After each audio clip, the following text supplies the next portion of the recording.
Hello, Pearl Jam fan community.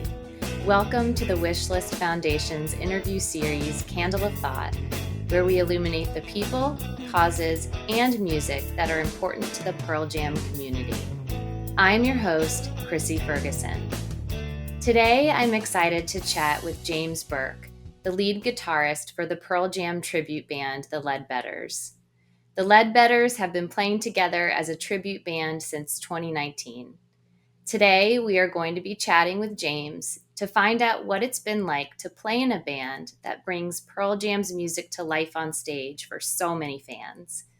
And he has a really cool story to share with us about how the Ledbetters had their very own surreal Pearl Jam experience right before the Dark Matter album was released for all of us to hear. I can't wait to hear more about this story.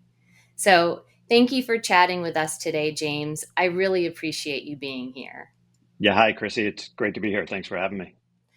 So, since you are a Pearl Jam tribute band, I imagine that every single band member is a Pearl Jam fan and has kind of their own journey of following Pearl Jam to tell. But what has been your personal journey before you actually became part of this tribute band?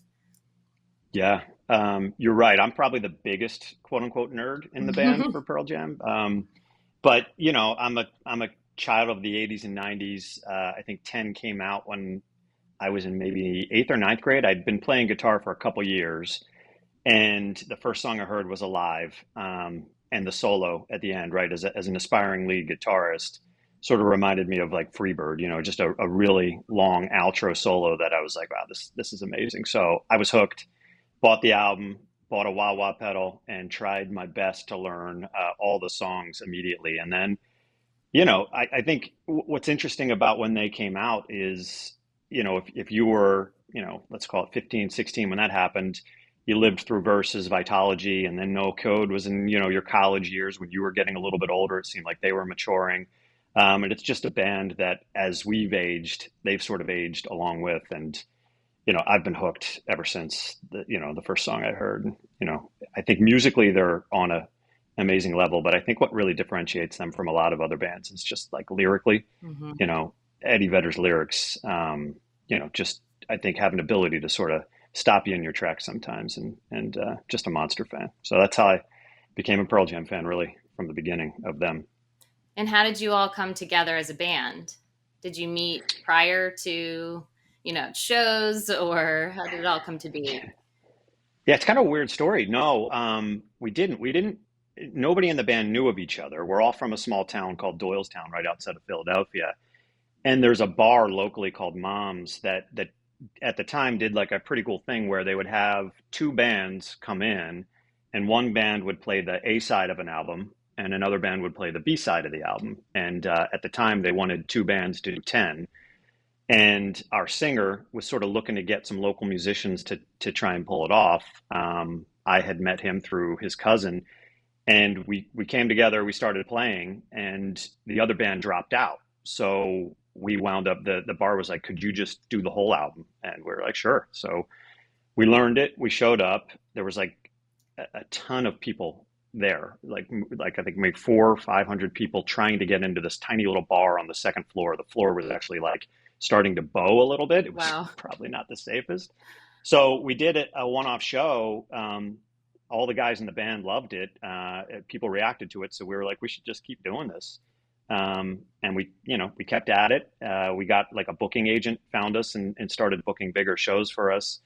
Obviously, we shut down a little bit during COVID, which was a bummer. But after that, we kind of came back, and we've been doing it for 5 years and playing bigger and bigger shows, and have had some crazy opportunities. Like the Flyers do a Pearl Jam night once a year, and they asked us to sort of play before the game. And Pearl Jam was affiliated with it, so the 10 Club put out like an email sponsoring it, and in it had our band name, and we're like, how's you know this is the craziest thing ever, right? Like Wow. Pearl Jam's promoting our show. How does that happen? But yeah, it's been great. It's been a lot of fun.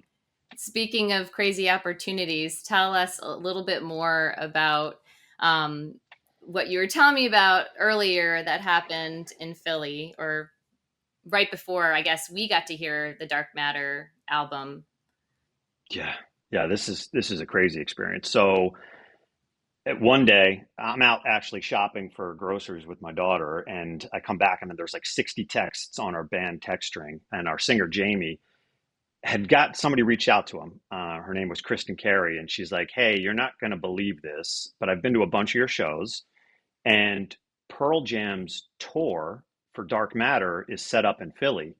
And, I'm their production runner. I've been helping them, while they're here.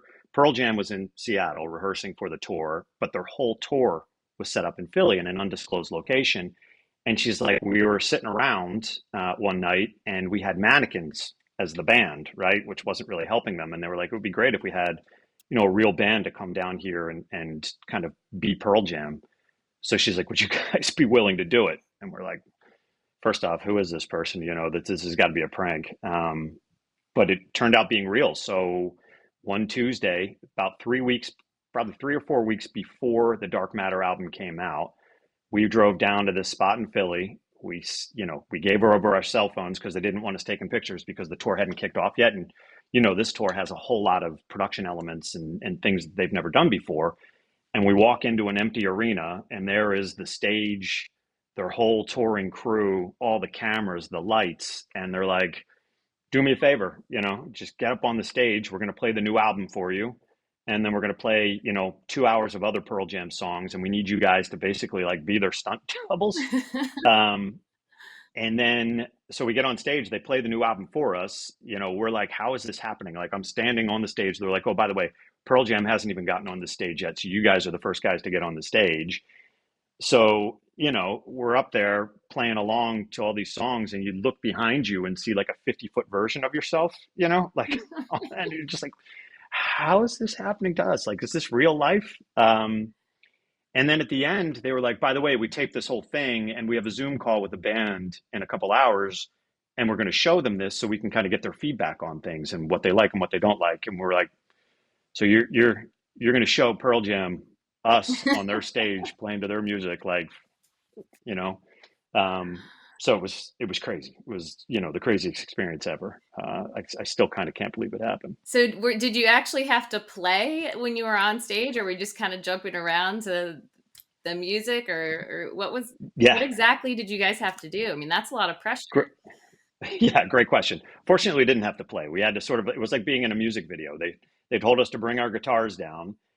We got on the stage, and basically, like, you're in like a music video, so you're not really playing, because that, especially having never heard Dark Matter before, that would have been, Right. pretty difficult, but like, they play even flow, and I'd put the guitar behind my back because I know that's what McCready does, Right. right? And you try to do the things that that they did to help the crew, and they were super appreciative. Like, the Blue Leech is the guy that does a lot of the camera work, and we were talking to him. He's like, "This was so helpful," because they were trying to dial a lot of things in prior to them getting together with Pearl Jam. And I Right. think that's actually a picture of it in behind me, of the one night where they actually got Pearl Jam on stage before they kicked off the tour, and they were just trying to work out the kinks too.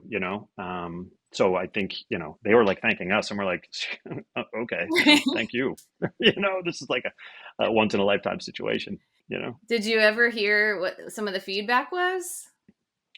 Yeah. So we leave, you know, um, we don't hear anything later, right? Like, we're still like, can't really talk about it to people, because they were like, "Hey, just do us a favor. Like, don't tell everybody about like what's going on the production," because they wanted it to be a surprise, right? Because there's so many elements that they've never done before. So, a bunch of months go by, and then their tour was coming to Philly. And 2 days before the show, we got an email from their tour manager, Sam. And she was like, "Listen, the band wants to thank you. They want to give you tickets. They want to give you, not backstage passes, but lounge passes." They had this like Dark Matter lounge. So we were like, "Oh my God, this is great." So we go, we're hanging out in the lounge, and we're talking to Nick McElwain and Pierre Robert from WMMR. That's like a local radio station. And Pierre and Nick are kind of like legends in the Philly area.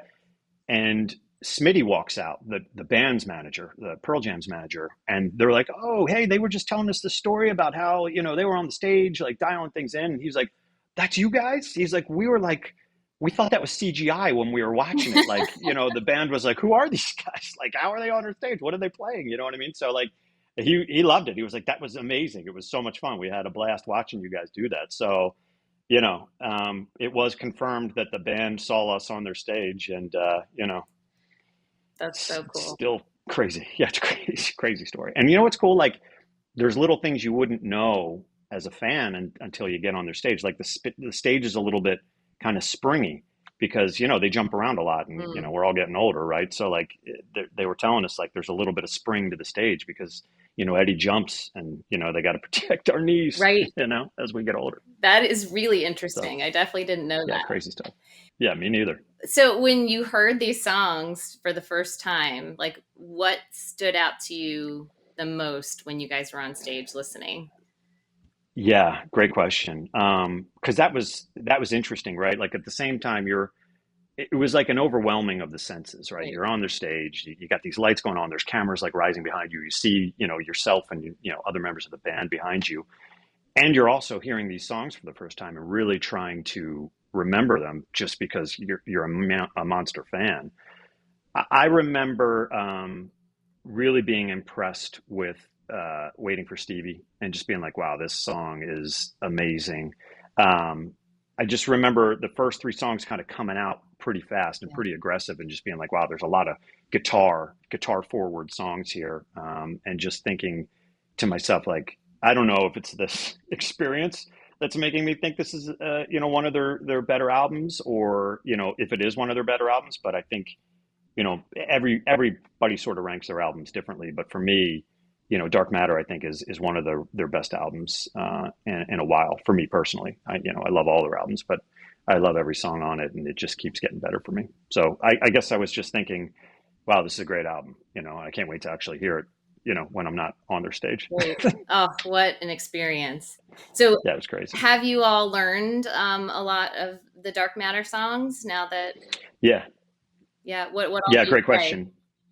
Yeah, so what we try to do is, tribute bands aren't for everyone. I totally get that. And, we don't dress up, we don't wear wigs, we don't do any of that stuff. What we try to do is really just replicate Pearl Jam's music to the best of our ability. And most of the time, that means learning the intricacies of the album versions. We really try to study what guitars they're using, what amps they're using, what pedals, and really just try to replicate it. So for the new album, the first song we learned was Dark Matter, uh, just because obviously it was great to be able to sort of play that, and it's just such a great song, and the solo at the end is killer. We've learned Wreckage, Scared of Fear, and what we try to do is, we'll play for 2 hours, and we try to mix in a lot of the old stuff and songs from each album just to kind of give a little bit. And it's funny, you can never. I mean, I kind of know what they feel like. You know how everybody's, Pearl Jam fans are always complaining about the set list, and like, I wish they played this, I wish they played that. Right. We get it too. You know what I mean? And we're just a little tribute band. They're like, why didn't you play Dissident, or Leash, or and it's like, you can't. They have so many great songs. It's, Right. it's hard to play them all. But we try to mix in one or two from the new album Yeah. for the folks. Do you, just like Pearl Jam does, do you try to have a new set list every time you play? Yeah, I mean, we do mix in. It's a constant fight within the band. Our bassist Rocco, for instance, loves Hail Hail and wants that in every show. Um, so we sort of argue about what we want to put in there. So we've come up with kind of a rule where there's like 13 or 15 songs that are always in. Like, you got to play Alive, you have to play Porch, you have to play Rearview Mirror, and then there's maybe 4 or 5 songs that we try to mix up. And like, Do the Evolution is kind of in our set list right now. That'll fall out. Garden will come in. I Got Id. So it's like we all have our individual favorites, and then sometimes like the fans will be like, play Rats, right? So you have to kind of be on your toes. Right. State of Love and Trust is another one that if you don't play that, people get annoyed. So you just can't please everybody. But we do mix up the set lists pretty often. And so what is I would say the biggest challenge that you've had as a tribute band? I mean, I'm hearing you say, well, everybody still has, they have their own requests and all of that. But as far as, I mean, you all have your own lives. I'm sure you have a regular 9 to 5 job. I imagine that's Definitely. challenging in itself, just getting ready for these shows and practicing and finding that time. But What do you think is the biggest challenge of having this band? I think the biggest challenge is exactly where you're going, right? It's kind of like managing, everything, right? We all have full-time jobs, kids, all of our kids actually go to the same schools. So That's that's convenient. pretty cool. Yeah, it's very convenient. I think it's just managing everything. It does take up a lot of your time, but I think at the end of the day, we're all sort of pinching ourselves and fortunate. We all grew up in different bands doing original music and things like that. And for the majority of us, our singer Jamie has always sort of had his own thing. He was in a band called Cinch that, was on the radio and was pretty popular back in the 2000s. But most of us had sort of put music on the back burner, for our lives. So the fact that this kind of came together and gives us all as an opportunity to play some of our favorite music with fans of our favorite band at a time in our lives where, you know, we didn't think we'd continue to be playing music out live. I think we kind of pinch ourselves and recognize how fortunate and lucky we are. Um, and then, I would say the biggest challenge is probably also just, there are some people that just don't like tribute bands. It's just not their thing, right? So you'll get some comments and things like that. But, when you're in your mid to late 40s, you stop caring what other people think and you just do Right. what you like. And, there's enough people out there that are into it. So it's a lot of fun and, you know, Yeah, screw the haters, right? exactly. I love tribute bands. So, Yeah. what what do you have coming up? I saw you have a pretty busy schedule, actually. Yeah, we do. Yeah. So our website, ledbettersmusic.com, sort of has all of our shows coming up. We've got a ton. This is actually probably the busiest year we've had. So it keeps growing and growing and growing. We're going to be playing World Cafe Live in Philadelphia, which is our first time there. We're going down to Virginia for a couple of shows. We're playing a show with the Four Horsemen, which is like a big Metallica tribute band up in New York that apparently is like an outdoor festival that has like 7,500 capacity. Wow. I don't know if we'll get that many people, but if so, that'll be the biggest show we've ever had. Yeah. So it's just there's a lot of shows coming up, and it's a lot of fun, and we're kind of excited about this summer and this fall because it's pretty packed. Yeah. Are you all willing to travel, or you just kind of stick around close to where you live? Yeah, we'll we haven't had to get on a plane yet. There's been a couple offers to go out to like Kansas, for instance, but right now it's mostly like New York, New Jersey, Pennsylvania, down to Virginia. So kind of like mid east Mhm. to the northeast. We've gone to Hartford, Connecticut. So we'll travel, but to your point, right? Kids, Great. full time jobs. You gotta find the balance. Yeah. Yeah, So there yeah, are a few Pearl Jam tribute bands out there. So, yeah. what sets you all apart, do you think? I think it's kind of attention to detail. It's interesting. Music is like anything else. You can get five people together on a basketball team and the team just doesn't gel. You can get five musicians together and for whatever reason it doesn't gel. For whatever reason, the five of us have come together and our drummer, I think, really kind of can play sort of the early, Dave Abbruzzese and Cruson style all the way to Cameron. For me, Matt Cameron or not Matt Cameron, Mike McCready's always been sort of somebody I don't know why, but my guitar style is very similar to his. So I just think, we try to really have an attention to detail. Our other guitarist, Steve, is really into like the nuances of sounds and he can really dial us in. So I think for us, what we really try to do is capture the album version and some of the early version of Pearl Jam to the best of our ability. And there are a lot of other Pearl Jam tribute bands out there, and it's fun. It's funny, like it's almost kind of like you could have a TV show. Some of them are real competitive, like kind of like we're the best Pearl Jam tribute band out there. No, we are, right? And you're like, guys, we're all just emulating another band, right? Get it?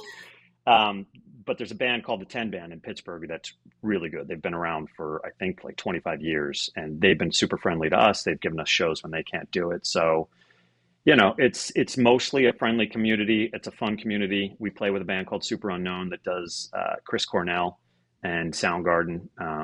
So it's a lot of fun, and I think what we just try to do is do our best to kind of nail the nuances. Yeah.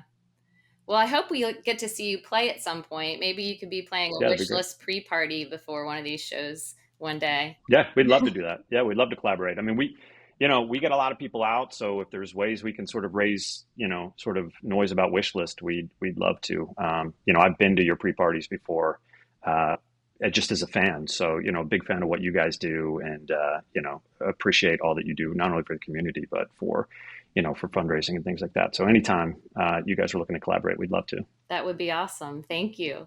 So Yeah, where no can problem. people find out more about your schedule? What's your website? What's your Instagram? All the things.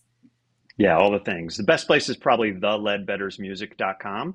There you can see our shows. You can link to our Facebook page, our Instagram, and just follow us. We have all of our shows listed there. And that's, you can see videos and you can critique us and tell us that, we stink or you like what we're about. And you can see pics and things like that. That's probably the best place to start. Okay, great. Well, thanks so much for chatting with me today, James, and we hope to see you on the road soon. Yeah, great. It was nice to meet you, and thanks for having me. All right, great. Talk to you soon. See you later.